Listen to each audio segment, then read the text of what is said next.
दुनियाँमा अभिभावकको खाँचो भए जस्तो छ। यी सबै परिस्थितिबाट अहिले नयाँ विश्व दृष्टिकोणको आवश्यकता टटकारो रूपमा देखा पर्न थालेको छ। तपाईहरुले पनि विचार गर्नुभएको होला। मलाई के लाग्छ भने दर्शनमा, सिद्धान्तमा, विचारमा अहिले बहस छैन। सारा दुनियाँको ध्यान व्यापारमा केन्द्रित भइरहेको छ र अन्य विषयमा केन्द्रित भइरहेको छ। हतियारको होडबाजी चलिरहेको छ। सैन्य क्षेत्रमा चाहिँ शक्ति राष्ट्रहरूले अत्यधिक खर्च गरिरहेका छन्। यस्तो परिस्थितिमा एउटा नयाँ विश्व दृष्टिकोणको निर्माणको दिशातर्फ दुनियाँका महानतम व्यक्तित्वहरू लागिरहेका छन्।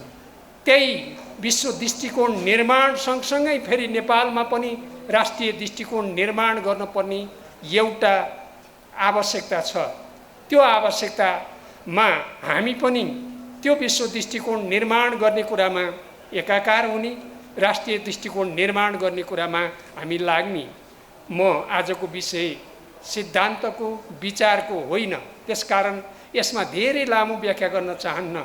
मैले के मात्र गर्न खोजेको हो भने तीनटा समस्याहरू, एउटा महाव्याधिको समस्या, अर्को जलवायु परिवर्तनको समस्या, अर्को राजनीतिक उतार चढावहरूका समस्या, राजनीतिक अन्तर्विरोधहरूका समस्या हाम्रो अगाडि छन्। आजको सन्दर्भमा मलाई के लाग्छ भने यो जलवायु परिवर्तनका असर र प्रभावहरू एकपछि अर्को देखा परिरहेका छन्। नेपालमा पनि देखा परिरहेको छ। तपाईहरुले अनुभूत गर्नुभएको होला। हामीलाई छिनमै गर्मी हुन्छ, हामीलाई छिनमै जाडो हुन्छ।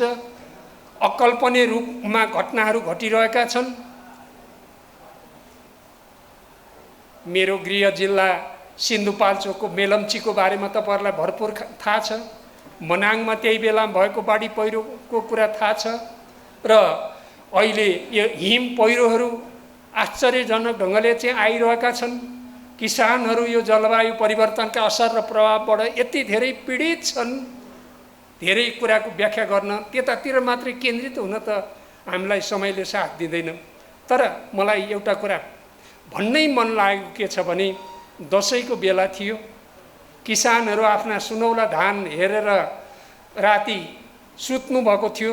बिहान उज्यालो हुँदाखेरि ती सुनौला धानका बाला झुलिरहेको खेतमा त पोखरी बनिरहेको, ताल बनिरहेको, त्यहाँ त डुङ्गाद्वारा चाहिँ वारपार गर्नुपर्ने स्थिति बनेको। यी सबै जलवायु परिवर्तनका असर प्रभाव हुन्। तपाईहरुले समाचार सुनिराख्नु भएको छ। यति महत्त्वपूर्ण विषयमा तपाईहरुको ध्यान आकर्षण भएकै छ भन्ने मलाई लाग्छ। अहिले युरोपका चाहिँ बेलायत, पोर्चुगल लगायतका देशहरूमा चाहिँ बेलायतमा भन्नुहुन्छ भने इतिहासमै पहिलो पटक यो गर्मीका कारणले अथवा यो जलवायु परिवर्तनको असरका कारणले चाहिँ आपतकालको घोषणा गर्नु परेको स्थिति छ। त्यसकारण यसका असर प्रभाव पनि चाहिँ हामीमा परिरहेका छन्, परिरहने छन्। मैले यो भूमिका किन बाँधेको यो कार्यक्रममा भनेदेखि हामी यो चाहिँ अभियानमा छौँ। यो अभियानमा हुँदाखेरि यदि हामीले यो जलवायु परिवर्तनका शिक्षाहरूलाई राम्रोसित अध्ययन गरेनौँ, यसका असर प्रभाव बारेमा चाहिँ राम्रोसित विश्लेषण गर्ने, बुझ्ने गरेनौँ र यसका असर र प्रभावबाट बस्नेतिर ध्यान दिएनौँ भने हामी सफल हुन सक्दैनौँ। त्यसकारण यसका शिक्षाहरूलाई पनि हामीले ग्रहण गर्नै पर्छ र यसमा सबभन्दा बढी ध्यान दिने कुरा के हो भने हरित क्रान्तितिर नै हो। अहिले वास्तवमा हामीले पर्यावरण अनि त्यस्तै गरी चाहिँ यो वातावरण संरक्षण यी लगायतका कुराहरूमा ध्यान दिनुपर्ने छ। यसमा तपाईहरुले ध्यान दिनुहुनेछ। मेरो मुख्य कुरा के भने अहिले तीव्र रूपमा यो चाहिँ फेरबदल आइरहेको छ। तीव्र रूपमा आइरहेको फेरबदलसँगै हाम्रो अभियानलाई चाहिँ फेरि कसरी यो फेरबदलको अध्ययन गर्दै चाहिँ अगाडि बढाउने भनेर हामीले सोच्नुपर्छ। सबभन्दा पहिला भूमिकामा मैले यति भने अब हामीले नवीनतम विज्ञान र प्रविधिलाई चाहिँ प्रयोग गरेर मात्रै अब चाहिँ यस्ता अभियानहरू अगाडि बढाउन सक्छौँ। सामान्य रूपमा दैनिक काम चलाउको रूपमा अर्थात् निर्वाहमुखी उत्पादन निर्वाहमुखी तरिकाले चाहिँ हामी यसलाई अगाडि बढाउन सक्दैनौँ। यसलाई चाहिँ हामीले यो नयाँ प्रविधिलाई प्रयोग गर्ने हाम्रो क्षमताको आधारमा मात्रै यस्ता अभियानहरू सफल हुने र अगाडि बढ्ने कुरा निर्भर गर्छ भन्ने कुरा म यहाँ राख्न चाहन्छु। यसका लागि सबभन्दा पहिला सबै तहका सरकार बीच नीतिगत एउटा नवीकरणीय चाहिँ एउटा समन्वय हुनुपर्ने छ। यदि यी सरकारहरूका बीचमा नीतिगत समन्वय हुन सकेन त त्यसले वातावरण बनाइदिएन भने फेरि यी कामहरूलाई अगाडि बढाउन गाह्रो पर्नेछ। र यसै सन्दर्भमा म तपाईहरुलाई के प्रतिबद्धता व्यक्त गर्न चाहन्छु भने मेरो तहबाट सङ्घीय संसदको नेतृत्वको हैसियतले प्रतिनिधि सभाको सभामुखको हैसियतले मैले तपाईहरुका यी अभियानहरूमा मेरो तहबाट गर्नुपर्ने र प्रतिनिधि सभाबाट चाहिँ बनाउनु पर्ने कानुन ऐन विधेयकहरू तपाईहरुलाई चाहिँ सहज हुने यो तपाईहरुको लक्ष्य र उद्देश्य छ। एउटा भनौँ न उत्कृष्ट उत्पादन गर्ने, उत्कृष्ट उत्पादन गर्नका लागि, औद्योगिकरण गर्नका लागि, राष्ट्रिय र अन्तर्राष्ट्रिय पूर्ण व्यवस्थापन गर्नका लागि आवश्यक पर्ने सम्पूर्ण सहयोग गर्नका लागि म तयार छु। त्यसको लागि म प्रतिबद्धता व्यक्त गर्दछु। मैले भनिरहनु पर्दैन, यहाँ त्यस विषयमा भरपूर जानकार व्यक्तित्वहरू हुनुहुन्छ। अहिले यो प्राविधिक परिवर्तनको उभार निकै बृहत र गतिशील छ। त्यो प्राविधिक परिवर्तनको उभार र गतिशीलता सँगसँगै आफूलाई अगाडि बढाउन सकेनौँ भने पनि चाहिँ हामी यो अभियानलाई अगाडि बढाउन सक्दैनौँ। यस्तो तीव्र गतिले चाहिँ यो प्राविधिक विकासहरू भइरहेका छन्। यसले सकारात्मक प्रभाव पारिरहेको छ, फेरि यसका नकारात्मक प्रभावतिर पनि चाहिँ हामीले ध्यान दिनै पर्छ। यो बेलामा तपाईहरुले स्वाभाविक यो ध्यान दिनै पर्छ भन्दाखेरि म अहिलेका उदयमान भविष्यवेत्ता दार्शनिक इतिहासकार युval हरारीको कुरा स्मरण गराउन चाहन्छु। उहाँले के भन्नुभएको छ त भन्दाखेरि अब हामीले आणविक युद्धका बारेमा, जलवायु परिवर्तनका बारेमा त निकै छलफल र बहस गरेका छौँ, तर हामीले यो विज्ञान र प्रविधिको विकासले साँच्चीकै चमत्कार गरेको छ। डिजिटल क्रान्तिले चाहिँ एउटा चाहिँ असाधारण अवसर पनि प्रदान गरेको छ। त्यसका साथसाथै यसका नकारात्मक असरहरू पनि चाहिँ एकपछि अर्को देखा पर्न थालेका छन् र भोलि यस्तो दिन आउनेछ दशौं करोड मान्छेहरू बेकार हुनेछन्।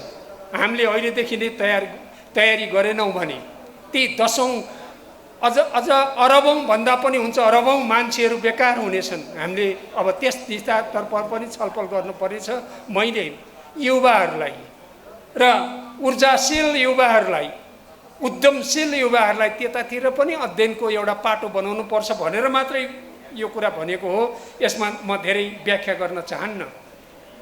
अर्को कुरा, यो डिजिटल समावेशीकरणको समस्या पनि हामीले हल गर्नुपर्छ। डिजिटल समावेशीकरण भन्दाखेरि वास्तवमा भन्ने हो भने यस्तो अद्भुत क्रान्ति, डिजिटल क्रान्ति भइरहेको छ। यसले ठुला अवसरहरू प्रदान गरिरहेको छ, तर यो सीमान्तकृत वर्गमा अझ पुगेको छैन। त्यसको पहुँचमा यो पुगेको छैन। त्यसको पहुँचमा पनि हामीले पुर्याउनु पर्छ। यस्तै अभियानहरू मार्फत ती सीमान्तकृतहरूको जीवनस्तर उठाउने, नयाँ पिँढीलाई चाहिँ जागृत गराउने कुरा पनि यो अभियानको काम हुनुपर्छ। त्यसो भएपछि मात्रै चाहिँ हामीले राखेका तीनटा महत्त्वपूर्ण उद्देश्यहरू पुरा हुन्छन् भन्ने मलाई लाग्छ। यो जीवनस्तर उकास्ने अवसर पनि हो। जो डिजिटल क्रान्ति छ, यसले जीवनस्तर उकास्ने अवसर दिएको छ। यो अवसरलाई हामीले उपयोग गर्नका लागि यस्तै अभियानहरू धेरै कामयाब हुनेछन्। यस्तै अभियानहरूले एउटा वातावरण बनाउनेछन् र त्यो दिशातर्फ तपाईँहरूले पक्कै नै सोच्नुभएको छ भन्ने मलाई लाग्छ। हामीले यो विश्वव्यापी प्रतिस्पर्धामा अगाडि जानै पर्छ। यो विश्वव्यापी प्रतिस्पर्धामा अगाडि जानका लागि हामीले यो डिजिटल प्रविधिमा अभ्यस्त हुनै पर्छ। अभ्यस्त हुन सकेनौँ भने हामी विश्वव्यापी प्रतिस्पर्धामा जान सक्दैनौँ। प्रतिस्पर्धामा जानै पर्छ, नत्र भने फेरि हाम्रो चाहिँ निर्वाहमुखीमै जान्छ र जाने मानेको चलन चल्तीकै दिशातिर हामी जान्छौँ। नयाँ र गुणात्मक फड्को मार्न हामी सक्दैनौँ। अब यहाँ तपाईँहरूले उद्देश्य पनि राख्नुभएको छ। अहिले कति विडम्बनापूर्ण स्थितिमा हामी बाँचिरहेका छौँ भने नेपाल जस्तो देश जहाँ सागपात भनौँ न यी हाम्रा लागि चाहिँ असाध्यै धेरै ठुलो मात्रामा हामी उत्पादन गर्न सक्छौँ, तर गुन्द्रुक समेत हामी अन्तबाट आयात गर्छौँ। हामी जनै लाउँछौँ, जनै चीनबाट आउने गर्छ, उनीहरू लाउँदैनन्, हामीलाई पठाइदिन्छन्। राखी हामी बाँध्छौँ, उनीहरू बाँध्दैनन्, चीनबाट पठाइदिन्छ। पछिल्लो चोटि त मैले सुने, तपाईँहरूले पनि सुन्नुभएको होला, म साँच्चीकै त्यो सुनेर स्तब्ध भएको छु। हुन त म फेरि राज्यका 3टा अङ्गमध्ये एउटा अङ्गको नेतृत्व गर्दैछु। खरानी समेत नेपालमा आयात हुन्छ। हरियो वन नेपालको धन, हामीसित प्रशस्त उ छ, हामी दाउरा बाल्छौँ। खरानी हामी अन्तबाट ल्याउँछौँ र 2 खरब 50 करोडको हामी चाहिँ खाद्य वस्तुहरू चाहिँ आयात गर्छौँ। योभन्दा लज्जाजनक स्थिति, योभन्दा चिन्ताजनक स्थिति, योभन्दा चाहिँ गम्भीर स्थिति केही हुनसक्छ? हामी नेपालीहरूका लागि, अझ म के भन्छु भने हामी युवाहरूका लागि अर्को हुन सक्दैन। हामी छैन नेपालमा बुद्धि विवेक भने अहिले नाफामा अमेरिकाको चाहिँ विदेश मन्त्रालयमा चाहिँ कृषि वैज्ञानिकको रूपमा चाहिँ कृषि सल्लाहकार हुनुहुन्छ प्रदीप वाग्ले। त्यस्तै मैले त 1-2वटा अहिले मुखमा आइहालेको हुनाले यो उदाहरणहरू नेपाल आमाका छोराछोरीहरूले विश्वमा आफ्ना धेरै महत्त्वपूर्ण स्थानहरू बनाइसक्नु भएको छ। तर दुःखको कुरा त्यो प्रतिभालाई, त्यो योग्यता क्षमतालाई चाहिँ हामीले यहीँ राख्नका लागि वातावरण बनाउन सकेका छैनौँ। यस दिशातर्फ पनि हामीले गम्भीरतापूर्वक सोच्नुपर्छ। युवाहरूको सन्दर्भमा कुरा गर्दा म त्यतातिर धेरै जान चाहन्न। युवाहरूको आवाजलाई सिङ्गो राष्ट्रले धेरै राम्रोसित चाहिँ बुलन्द गरिरहेको छ। अहिले त छिटपुट सङ्केतहरू मात्रै देखा परेका छन् काठमाडौँ, धरान लगायतका ठाउँहरूमा। यो सङ्केत मात्रै हो, यो साइरन हो। यो साइरनको भाषा हामीले बुझ्नुपर्छ। हामीले बुझ्न सकेनौँ भने समय हाम्रो हातबाट फुत्किनेछ। यहाँ कहिलेकाहीँ मान्छेहरू नेपाली जनतालाई आतङ्कित पार्न खोज्छन्। आतङ्कित हुनु पर्दैन। नेपाल नेपाल नै हो, अरू कुनै देशसित नेपालको तुलना हुन सक्दैन। हामी नेपालीहरू नेपाललाई बर्बाद हुनबाट रक्षा गर्न सक्षम छन्। तर एउटै कुरा के भने हामीले सङ्कल्प गर्नुपर्छ। अझ विशेष गरी युवाहरूले सङ्कल्प गर्नुपर्छ, अझ देशभक्तहरूले सङ्कल्प गर्नुपर्छ। हामी त्यो गर्न सक्छौँ, किनभने नेपाली जनताहरू महान छन्। नेपाली जनताहरू लोकतान्त्रिक छन् र नेपाली जनताले तीखो नजरले हामी जिम्मेवारीमा बसेका मान्छेहरूलाई हेरिरहेका छन्। निकै तीखो नजरले हेरिरहेका छन्। आवश्यक पर्दा नेपाली जनता हस्तक्षेप गर्न तयार छन् र हामी अलिकति चाहिँ चेतनशील मान्छेहरू, अलिकति केही गर्छौँ भनेर चाहिँ अगाडि बढेका मान्छेहरूले यस्ता कुरालाई नि विचार गर्नुपर्छ। यी कुराहरूलाई विचार गर्दै अगाडि बढ्यौँ भने हामी सफल हुन सकिन्छ। यस सन्दर्भमा स्थानीय उत्पादनलाई चाहिँ बढाउने कुरा नै हो। स्थानीय उत्पादन वृद्धि गर्ने नै कुरा हो। विडम्बना के छ भने मैले अघि नै भने 2 खर्ब 50 करोडको चाहिँ हामी खाद्य वस्तुहरू चाहिँ आयात गर्छौँ। हाम्रा जमिनहरू जम्मै बाँझा छन्। कति ठुलो विरोधाभास। कति धेरै विडम्बनापूर्ण स्थिति छ। यसलाई अन्त्य गर्नका लागि यस्ता अभियानले योगदान गर्छ भन्ने मेरो विश्वास छ। र मैले आज यी कुराहरू अलिकति भन्नुपर्छ। यस्ता युवा उद्यमी र देशको लागि केही गर्नुपर्छ भनेर लागेका युवाहरू र लागेका साथीहरूलाई केही कुरा भन्नुपर्छ भनेर पनि चाहिँ मैले समयको व्यस्तताका बिचबाट पनि केही कुरा म यहाँ आएर भन्दैछु। विविधीकरण, व्यवसायीकरण, आधुनिकीकरण र अहिले हामीले ध्यान दिनुपर्ने कुरा यी हुन्। तपाईँहरूको उद्देश्यसित यो एकाकार हुन्छ भन्ने मलाई लाग्छ। यसका लागि हामीले खोज अनुसन्धानमा ध्यान दिएकै छैनौँ। वास्तवमा खोज अनुसन्धान धेरै नै महत्त्वपूर्ण कुरा हो। खोज गर्ने, अनुसन्धान गर्ने, त्यसका निष्कर्षलाई लागू गर्ने, दुनियाँका आज जति पनि देशहरूमा चाहिँ ठुला चाहिँ उन्नति, प्रगति र विकास भएको छ त्यो खोज अनुसन्धानले नै भएको छ। अहिले भर्खरै तपाईँहरूले सायद पढ्नुभयो होला त्यो लेख, शीर्षकै इन्डिया, नेपाली मुलुकको इन्डियामा रहिरहनु भएको र त्यहाँ चाहिँ विशिष्टता हासिल गर्नुभएको पी लामाले लेख्नु भएको छ। चीनले गरिबलाई पुरै जरैदेखि उखलिदियो भनेर उहाँले चाहिँ बडो रोचक लेख लेख्नु भएको। दिनमै 39,000 मान्छेलाई गरिबीबाट मुक्त गर्ने कस्तो हिसाब किताब, कति धेरै चाहिँ सूक्ष्म योजना भन्नु त।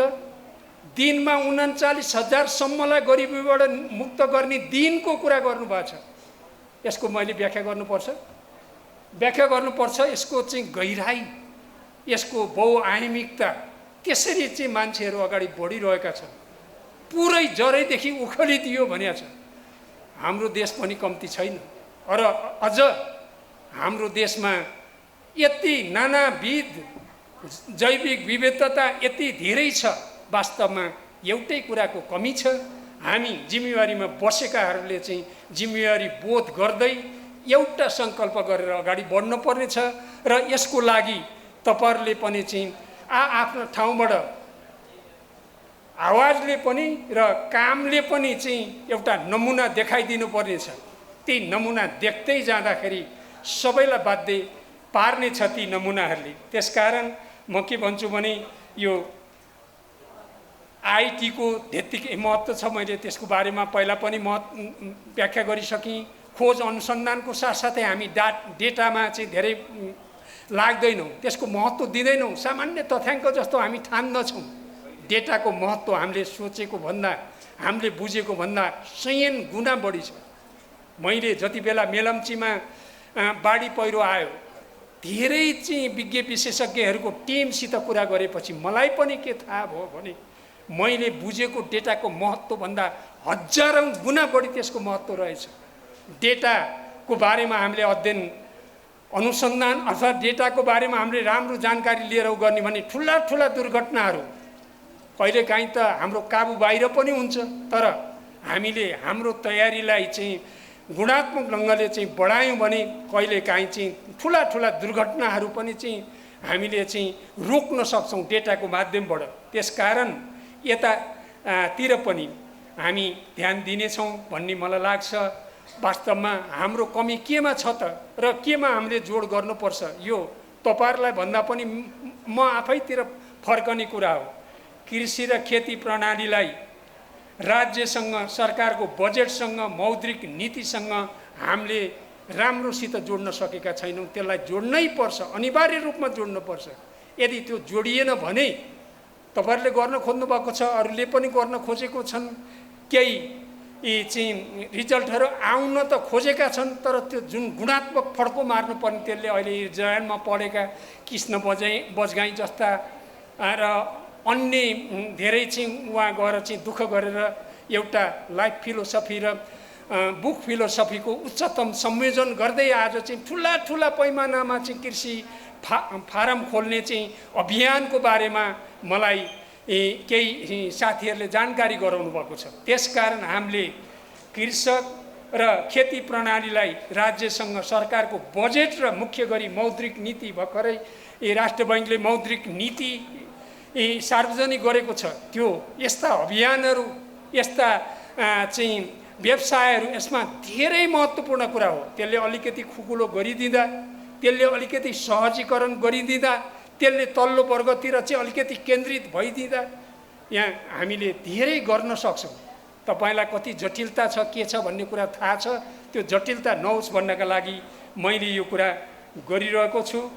र फेरि पनि मैले सामान्य दिशानिर्देश मात्रै गर्न खोजेको हुँ र गर्ने तपाईँहरूले हो र मैले गर्नुपर्ने, मेरो ठाउँबाट गर्नुपर्ने, मैले वास्तवमा तपाईँहरूलाई राम्रोसित थाहा छ मेरो अहिलेको मुख्य जिम्मेवारी भनेको कानुन निर्माण हो। र कानुन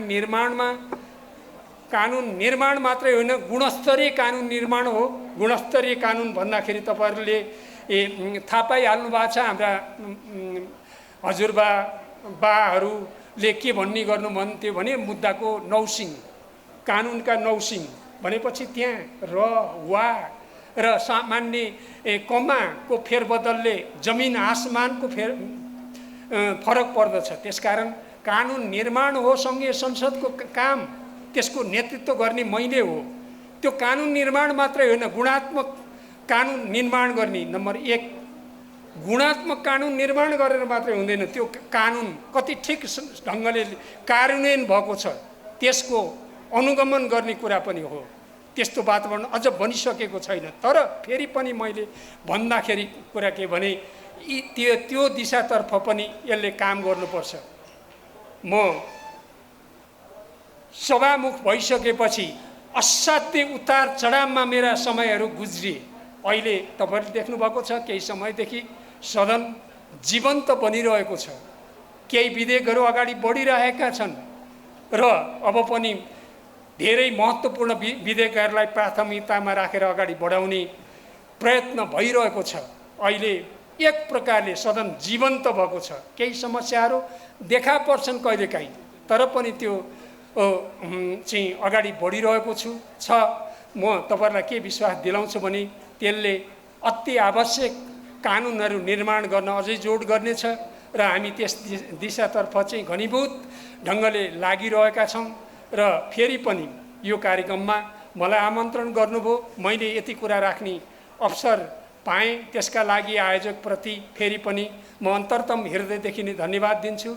यहाँ मैले धेरै विभिन्न क्षेत्रका लब्ध प्रतिष्ठित व्यक्तित्वहरू, धेरै समाजलाई बुझेका व्यक्तित्वहरू यहाँ हुनुहुन्छ। उहाँहरूले पनि आफ्ना धारणाहरू राख्नुहुनेछ र तपाईँहरूको यो कार्यक्रमको चाहिँ संश्लेषण मलाई पनि पठाइदिनु हुनेछ र मेरो ठाउँबाट गर्नेछु। यही प्रतिबद्धता व्यक्त गर्दै फेरि पनि तपाईँहरूलाई एकपल्ट बधाई दिन चाहन्छु, शुभकामना दिन चाहन्छु। तपाईँहरूको यो अभियान देशकै नमुना अभियानको रूपमा अगाडि बढ्न सकोस्, यही शुभकामना दिँदै मेरो भन्नुलाई यही अन्त गर्छु। धन्यवाद, नमस्कार।